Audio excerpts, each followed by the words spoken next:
मुख्यमंत्री योगी आदित्यनाथ ने रविवार को लखनऊ के लोक भवन सभागार में यूपी लोक सेवा आयोग, अधीनस्थ सेवा चयन आयोग व विद्युत सेवा आयोग के जरिए विभिन्न संस्थाओं में चयनित 1782 उम्मीदवारों को नियुक्ति पत्र दिए। सीएम योगी आदित्यनाथ ने अलग अलग विभागों में चयन हुए युवाओं को प्रदेश की संस्थाओं में आने के लिए शुभकामनाएं दी। सीएम योगी आदित्यनाथ ने चयनित अभ्यर्थियों से पूरी ईमानदारी के साथ काम करने की अपील भी की।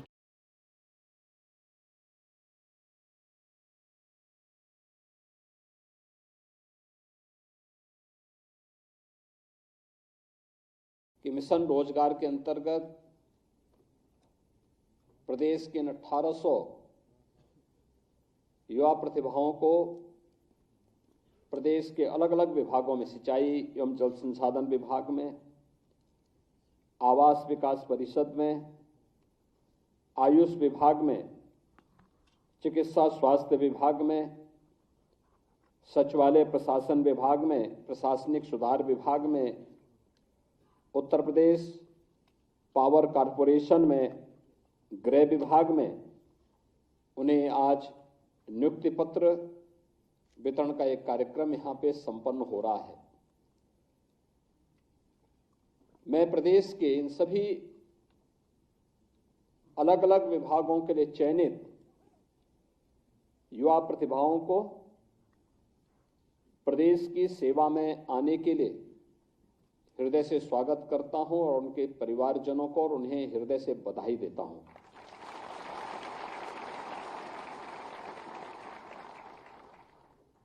हम सब जानते हैं कि प्रधानमंत्री मोदी जी का जो विजन है वही हम सब का और डबल इंजन सरकार का मिशन भी है।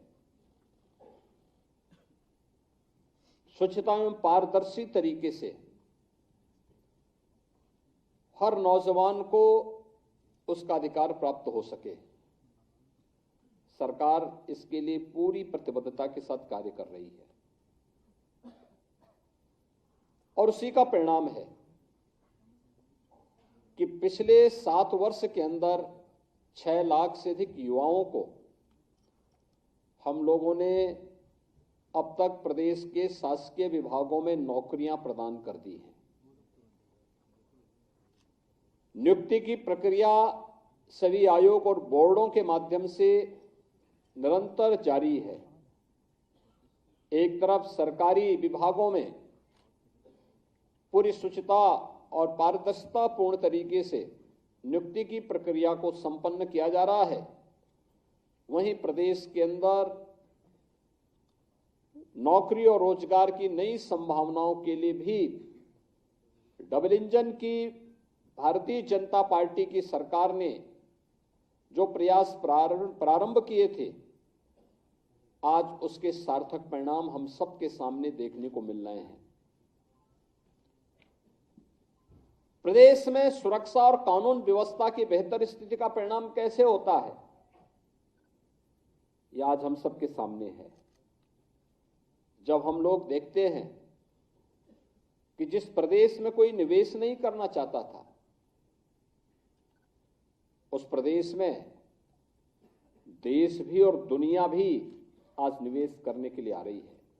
आपने अभी पिछले दिनों देखा होगा, गत सप्ताह ही प्रधानमंत्री जी ने 10,24,000 करोड़ रुपए के निवेश के प्रस्तावों को जमीनी धरातल पर उतारा था, यानी उनका शिलान्यास का कार्यक्रम संपन्न हुआ। ये 10,24,000 करोड़ रुपए के निवेश के प्रस्ताव का जमीनी धरातल पर उतरने का मतलब आप जानते हैं? 34 लाख से अधिक नौजवानों को सीधे सीधे नौकरी। ये 34 लाख लोग पहले कहां जाते थे? देश के अंदर अलग अलग जगहों पर भटकते थे नौकरी के लिए। कोई महाराष्ट्र जाता था, कोई पंजाब जाता था, कोई बेंगलुरु जाता था, कोई गुजरात जाता था, कोई तमिलनाडु जाता था, कोई आंध्र प्रदेश जाता था। आज कहीं जाना नहीं है, बल्कि अपने ही राज्य में वह निवेश हो रहा है, अपने ही राज्य में उसको नौकरी मिलेगी। यह एक संभावना प्रदेश के अंदर तैयार कर दी गई। जब हम लोग ग्लोबल इन्वेस्टर समिट किए थे फरवरी 2023 में, तो हमें 40 लाख करोड़ रुपए के निवेश के प्रस्ताव प्राप्त हुए। पूरी दुनिया देख रही थी एक यूपी में क्या हो गया, इतना पैसा आ रहा है। थोड़ी भी शासन प्रशासन की कार्य पद्धति बदल जाए, ईमानदारी पूर्ण तरीके से वो कार्य करना प्रारंभ कर दे, तो कैसा सर्वांगीण विकास के रास्ते खुलते हैं। निवेश आ रहा है, इंफ्रास्ट्रक्चर आज के दिन पर उत्तर प्रदेश में जितना कनेक्टिविटी के लिए 4 लेन की कनेक्टिविटी हो, एक्सप्रेस हाईवे का हो, रेलवे का हो, एयर कनेक्टिविटी का हो, वाटरवे का हो, जितना बेहतर कार्य यूपी के अंदर हो रहा है अन्यत्र देखना कठिन है। इस इंफ्रास्ट्रक्चर का लाभ भी उत्तर प्रदेश के अंदर मिल रहा है। गांव गांव में विद्युतीकरण का कार्य हो रहा है, नए सब स्टेशन लग रहे हैं, नए जनरेशन प्लांट लग रहे हैं, विद्युत की अधिक से अधिक आपूर्ति देने की कार्रवाई हो रही है, नए नए तरीके से लोगों के जीवन में परिवर्तन लाने के कार्य हो रहे हैं। ये सभी कार्य समयबद्ध तरीके से आगे बढ़ाने का कार्य हो रहा है।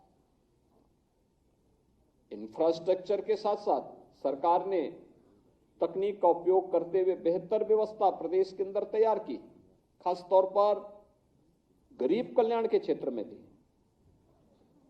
पहले लोगों को सुविधा नहीं मिल पाती थी। पिछले 7 वर्ष में डबल इंजन सरकार आने का परिणाम किस रूप में लोगों को प्राप्त हुआ। बिना भेदभाव के लगभग 56 लाख गरीबों को एक एक मकान मिल गया।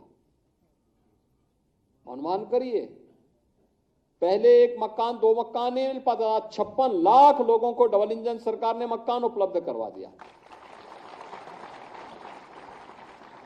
23 लाख हेक्टेयर भूमि में अतिरिक्त सिंचाई की सुविधा दे दी।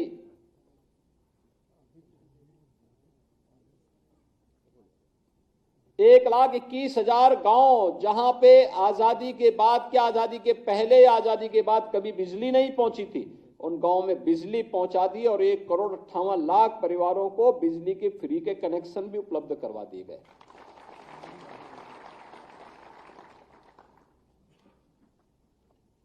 गांव गांव में न्याय पंचायत स्तर पर, ब्लॉक स्तर पर हेल्थ एंड वेलनेस सेंटर बनाए जा रहे हैं। जिस उत्तर प्रदेश ने 1947 से लेकर के 2017 तक केवल 12 गवर्नमेंट मेडिकल कॉलेज देखे थे, आज उत्तर प्रदेश सभी 75 जनपदों में मेडिकल कॉलेज बनाने के लिए पूरी प्रतिबद्धता के साथ काम कर रहा है। ये परिवर्तन, यही परिवर्तन। महिला सशक्तिकरण की दिशा में जो प्रयास होने चाहिए थे, उसके सार्थक परिणाम आ रहे हैं। आज उत्तर प्रदेश की हर बहन और बेटी अपने आप को सुरक्षित महसूस करती है। युवा के मन में एक नया उत्साह है, किसान खुशहाल है, हर एक तबके को बिना भेदभाव के शासन की योजना का लाभ प्राप्त हो रहा है। और उन्हीं स्थितियों में उसी शुचितापूर्ण तरीके से नियुक्ति की प्रक्रिया को आगे बढ़ाने के साथ साथ सरकार पूरी प्रतिबद्धता के साथ कार्य कर रही है। हम लोगों ने पहले दिन से संकल्प लिया था कि नियुक्ति की प्रक्रिया अगर ईमानदारी पूर्वक आगे नहीं बढ़ पा रही तो ये युवाओं के साथ खिलवाड़ है और अपनी प्रतिभा को पलायन करने के लिए मजबूर करता है। ये एक राष्ट्रीय पाप है अगर युवा के साथ अन्याय होता है तो। और जो भी पहले दिन से हम लोगों ने तय किया है कि युवाओं के जीवन और उनके भविष्य के साथ जो खिलवाड़ करेगा, हम लोग भी जीरो टॉलरेंस की नीति को अपना करके उन तत्वों से उतनी ही सख्ती और कठोरतम तरीके से निपटने का काम करेंगे जो हमारे युवाओं के भविष्य के साथ खिलवाड़ करने का दुस्साहस करेगा। और सरकार ने जो कार्रवाई प्रारंभ की है, प्रारंभ में भी की थी, अब फिर एक बार और कार्रवाई हम लोग करने जा रहे हैं ऐसे लोगों को खिलाफ। क्योंकि हम लोग तकनीक का उपयोग करते हैं तो हम लोगों के समान ही वे तत्व भी तकनीक का उपयोग करने लगते हैं। कभी कभी मैं सोचता हूं कि अगर वे लोग भी अगर सकारात्मक सोच रखते तो संभवतः गलत काम नहीं करते, अच्छी दिशा में आगे बढ़ते, खुशहाल का जीवन व्यतीत करते। लेकिन अब वे न घर के रहेंगे न घाट के रहेंगे, क्योंकि अब तो सरकार जब अपनी कार्रवाई कर रही है तो बहुत बड़ी कार्रवाई हम लोग ऐसे तत्वों के खिलाफ करेंगे जो युवाओं के भविष्य के साथ खिलवाड़ करेंगे। और कार्रवाई भी ऐसी होगी, क्योंकि हम लोग जब कार्रवाई करते हैं तो उसको एक ऐसा प्रस्तुत करते हैं वो नजीर बन जाए, नजीर बनवाएंगे, दोषियों को के सामने एक उदाहरण प्रस्तुत करवाएंगे। आज मुझे प्रसन्नता है कि सचिवालय जो प्रशासनिक सुधार विभाग के निरीक्षक में 9 लोगों को, आयुष विभाग में आयुर्वेद के हमारे चिकित्सा अधिकारी के रूप में 360 चिकित्सकों को, सिंचाई एवं जल संसाधन विभाग में अवर अभियंता के 234 अभियंताओं को, आवास विकास परिषद में अवर अभियंता के 123 अभ्यर्थियों को, डेंटल चिकित्सक के रूप में 141 चिकित्सा और स्वास्थ्य विभाग में, गृह विभाग में 42 अभियोजन सहायक अभियोजन अधिकारी और उत्तर प्रदेश पावर कॉरपोरेशन में टेक्नीशियन इलेक्ट्रिकल के रूप में 852 पदों पर चयन की जो प्रक्रिया संपन्न हुई है, उन्हें ये नियुक्ति पत्र आज यहां पे वितरित हो रहे हैं। यह आपके जीवन में एक उदाहरण है। आपने देखा होगा फॉर्म भरने से लेकर के परीक्षा की पूरी प्रणाली तक और नियुक्ति पत्र प्राप्त होने के उपरांत अब आपको नियुक्ति पत्र वितरण के साथ आप जब अपने तैनाती वाले स्थल पर जाएंगे, कहीं भी आपको सिफारिश की नौबत नहीं आई होगी। और सरकार की मंशा भी है कि कहीं भी कोई सिफारिश की आवश्यकता न पड़े, व्यक्ति कार्य करे, ईमानदारी पूर्वक अपनी जिम्मेदारियों का निर्वहन करे और फिर रिजल्ट पर फोकस करे। शासन की जो मंशा है वह प्रदेश और देश का विकास है। शासन की मंशा है गरीबों के प्रति हम जितने संवेदनशील हों, उतनी ही जवाबदेही और जिम्मेदारी के साथ हम अपने कर्तव्यों के साथ का निर्वहन करते हुए राज्य को प्रधानमंत्री जी के संकल्पों के अनुरूप विकसित भारत की परिकल्पना को साकार करने के लिए एक विकसित उत्तर प्रदेश बनाने की दिशा में हम सबको प्रयास करना होगा। और यही सरकार आपसे अपेक्षा रखती है कि जब बिना भेदभाव के नियुक्ति आपको प्राप्त हो रही है, बिना किसी सिफारिश के आपको इस सारी प्रक्रिया के साथ गुजरते हुए आज नियुक्ति पत्र प्राप्त हो रहा है, तो इसी लगन और ईमानदारी के साथ आप भी परिणाम देकर के राज्य के विकास में सहभागी बने। विकसित भारत की परिकल्पना को साकार करने के लिए विकसित उत्तर प्रदेश बनाना पड़ेगा। और विकसित उत्तर प्रदेश केवल शासन में बैठे हुए लोग नहीं तैयार करेंगे, हर व्यक्ति को अपने अपने नागरिक कर्तव्यों के साथ जुड़ना पड़ेगा। हर व्यक्ति अपने कर्तव्यों के साथ जब जुड़ेगा, उसके परिणाम भी हम सबके सामने उसी रूप में आएंगे। और यह हम सबको ध्यान में रखकर काम करना होगा। आप ईमानदारी के साथ समय पे अपने कार्यालय जाना,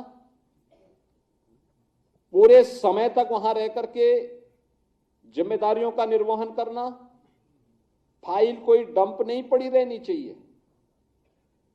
अगर आप प्रतिदिन के कार्य को समय पूर्व उसको वहां पे संपन्न करके आगे बढ़ेंगे, तो आपके पास जानकारी, विभागीय जानकारी भी होगी, आपका उससे विभागीय जानकारी से नॉलेज भी होगा, अलग अलग क्षेत्र में जाने के बारे में वहां की जानकारियां भी मिलेंगी और साथ साथ अपने कार्य से संतुष्टि भी होगी। अक्सर होता है जब व्यक्ति के पास कार्य लगातार ढेर जमता है और समय पे उसका निस्तारण नहीं कर पाता है, तो वही बाद में फिर उसको ये बना देता है कि साहब कैसे करूं, फिर वह धीरे धीरे करके ट्रैक से उतर जाता है और फिर वहीं से जैसे एक व्यक्ति को अपने कैरियर में 30-35 वर्ष तक अपनी सेवाएं देनी है और एक बहुत अच्छे कैरियर के साथ जो व्यक्ति आगे बढ़ सकता है, असमय ही उस व्यक्ति को सर्विस से बाहर होना पड़ता है। सरकार की अनुशासनात्मक कार्रवाई का सामना करने के लिए उसको मजबूर होना पड़ता है, फिर नौकरी से हाथ धोना पड़ता है। आज आपको नियुक्ति पत्र प्राप्त हो रहा है, आप अपने माता पिता, अपने अभिभावकों और अपने परिवार के, अपने उन सभी मित्रों और शुभचिंतकों की भावनाओं के अनुरूप आज आप नियुक्ति पत्र प्राप्त कर रहे हैं। आपकी भी मिशन यही होना चाहिए कि अब मुझे नियुक्ति पत्र प्राप्त हो गया है, आपने एक पड़ाव पूरा किया। ये मंजिल नहीं है आपकी, ये तो एक पड़ाव पूरा किया, जीवन का एक पड़ाव। आपका लक्ष्य था कि मैं अच्छी पढ़ाई करने के बाद एक पद पर जाऊं, मुझे पैर रखने की एक जगह मिले और वहां पर अब आपको सर्वश्रेष्ठ प्रदर्शन करने के लिए अपने आप को तैयार करना हो। जितना अच्छा आप मेहनत कर सकते हैं, जितना परिश्रम कर सकते हैं, और ये पहले 10 वर्ष के अंदर आप याद करना, पहले 10 वर्ष के अंदर जितनी मेहनत आप कर पाएंगे, उस विभाग की हर अच्छाई के बारे में, उसके प्रदर्शन के बारे में और उसके भविष्य के एक रोड मैप को भी प्रस्तुत करने का आपके पास एक खाका आपके सामने होगा। और जब भी इस विभाग में उच्चतम पदों की ओर आप जाएंगे तो आपको अपने बॉस के सामने या विभाग के सामने कभी भी आपको फिर अपने को कमजोर साबित करने की स्थिति नहीं आएगी। कमजोर नहीं पाएंगे आप अपने आप को, क्योंकि आप तो अपडेट हैं इन सब कार्यों के प्रति। और मुझे लगता है कि वह पहले दिन से आपको करना पड़ेगा, जवाबदेही के साथ, पूरी ईमानदारी पूर्वक अपने कर्तव्यों के निर्वहन के साथ आप आगे बढ़ेंगे। अलग अलग फील्ड से जुड़े हुए आप लोग हैं, कोई डॉक्टर है, कोई आयुष का डॉक्टर है, कोई अभियंता है, कोई टेक्नीशियन के रूप में काम कर रहा है, कोई किसी अन्य फील्ड में काम कर रहा है, किसी को सचिवालय प्रशासन में अपनी जिम्मेदारियों का निर्वहन करना है। अलग अलग दायित्व का निर्वहन करने के लिए आपको सभी को मिलकर के इस अभियान के साथ आगे बढ़ना ही पड़ेगा। और मुझे लगता है कि यह आपके जीवन में आत्मिक संतुष्टि का कारण भी बनेगा और आपको आगे बढ़ाने में एक निर्णायक भूमिका का निर्वहन भी करेगा। आज के इस अवसर पर मैं एक बार फिर से, जो पिछले हम लोगों ने अलग अलग समय में इस प्रकार के नियुक्ति पत्र के वितरण के कार्यक्रम किए, मुझे प्रसन्नता है कि हम लोगों ने यहाँ पे जल संसाधन विभाग के ही 1438 अभियंताओं को, नियुक्त जूनियर इंजीनियर को हम लोगों ने यहाँ पे उत्तर प्रदेश लोक सेवा के द्वारा चयनित थे, उनको भी नियुक्ति पत्र यहीं पे जारी किया। प्रवक्ता और सहायक अध्यापक के माध्यमिक शिक्षा के थे 436 को, इनको 2021 में हम लोगों ने नियुक्ति पत्र प्रदान किया। 271 खंड शिक्षा अधिकारियों को भी हम लोगों ने यहाँ पर नियुक्ति पत्र जारी किए। 49 उप जिलाधिकारियों को, 110 नायब तहसीलदारों को, 31,277 सहायक अध्यापक बेसिक शिक्षा को, 1160 इसमें डिप्टी कलेक्टर थे, बीएसए थे, वरिष्ठ प्रवक्ता थे, समीक्षा अधिकारी थे, गन्ना पर्यवेक्षक थे, गन्ना विकास निरीक्षक थे। 267 नायब तहसीलदार और प्रवक्ता की भी नियुक्ति की प्रक्रिया संपन्न हुई। और इसी प्रकार से 22 में भी 332 आबकारी कांस्टेबल का, 1354 स्टाफ नर्स का, 431 वरिष्ठ प्राविधिक सहायक कृषि सेवा से जुड़े हुए थे। 9055 सब इंस्पेक्टर को हम तैनाती इससे पहले दे चुके हैं। 496 उत्तर प्रदेश लोक सेवा द्वारा आयोजित जो पीसीएस के 9 चयनित अधिकारी थे उनको, 795 विभिन्न विभागों में 9 चयनित अधिकारी और कर्मचारी थे उनको, 7182 एएनएम को भी नियुक्ति पत्र हम इससे पहले यहाँ पे प्रदान कर चुके हैं। उप निरीक्षक, सहायक उप निरीक्षक के भी 1148 को हम लोगों ने यहाँ पे नियुक्ति पत्र दिया। 277 आरक्षी जो कुशल खिलाड़ी थे, यानी उत्तर प्रदेश ने अपने खिलाड़ियों को भी नियुक्ति पत्र देना प्रारंभ किया है। अभी आपने देखा होगा एशियन गेम में और ओलंपिक में जिन्होंने उत्तर प्रदेश के खिलाड़ियों ने गोल्ड मेडल जीते थे, उन्हें हमने सीधे डिप्टी एसपी बनाया। 500 खिलाड़ियों को जिन्होंने इंटरनेशनल नेशनल गेम्स में मेडल प्राप्त किए थे उन्हें भी हम लोगों ने प्रदेश की शासकीय सेवा में अलग अलग दायित्वों को देकर के उन्हें शासकीय सेवा में लिया है।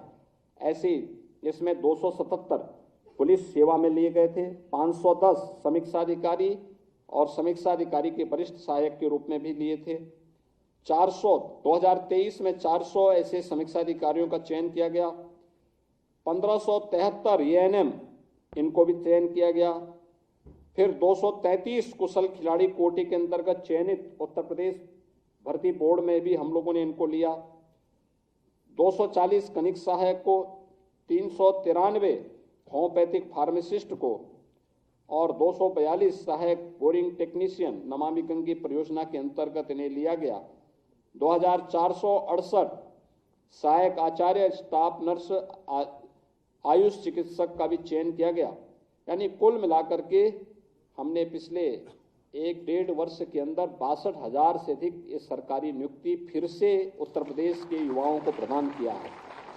आज के इस अवसर पर जो 1800 अलग अलग विभागों से जुड़े हुए प्रदेश के हमारे युवा प्रतिभा हैं, जिन्हें आज नियुक्ति पत्र प्रदान किया जा रहा है, इन सब को मैं एक बार फिर से हृदय से बधाई देता हूं और विश्वास व्यक्त करता हूं कि आप सब बेहतर प्रदर्शन करके अपने आप को साबित करेंगे। आप सबके प्रति, आपके परिवारजनों के प्रति मेरी मंगलमय शुभकामना है।